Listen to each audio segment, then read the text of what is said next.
અંજાર તાલુકા અબડાસા કચ્છ મુસ્લિમ અગ્રણી અબડાસા 17/4/2024 રોજ મોરબી મધ્યે એક મહિલા દ્વારા અમારા પૈગંબર સાહેબ વિરુદ્ધ અપશબ્દો બોલી સમગ્ર દુનિયાને લાગણીને ઠેસ પહોંચી છે।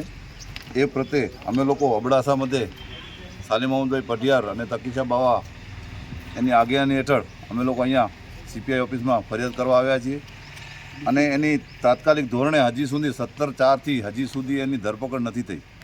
તો એની ધરપકડ તાત્કાલિક ધોરણે કરવામાં આવે, નહીં કરવામાં આવે તો આગળ જતાં અમે લોકો મોટા કાર્યક્રમો જોશું અને બનતા જો જેલ ભરો આંદોલન પર કરી શકીએ છીએ।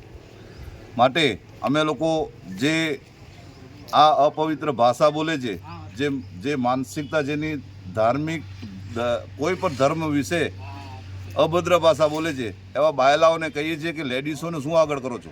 અમારા ધર્મમાં લેડીઝને માન મર્તબો આપવામાં આવે છે। જ્યારે 1400 વર્ષ પહેલાં પણ ઇસ્લામની લડાઈઓ હતી ત્યારે પણ પૈગંબર સાહેબે કીધું હતું કે લેડીઝ, બાળક અને વૃદ્ધ વ્યક્તિને કોઈ નુકસાન લડાઈમાં પણ ન કરવું। એટલે અમે મજબૂર છીએ કે આ લેડીઝ છે, પણ એવા વિકૃત માણસોને કહીએ છીએ કે તાકાત હોય તો તમે આગળ આવો, લેડીઝોને શું આગળ કરો છો। આવી રીતે અમારી ધાર્મિક લાગણી દુભાય છે વારી ઘડીએ, એ હકીકત અયોગ્ય છે। એના માટે સરકાર શ્રી તાત્કાલિક ધોરણે પગલાં લે અને એના ઉપર કાર્યવાહી કરે અને ધરપકડ કરે એવી અમારી માંગ છે।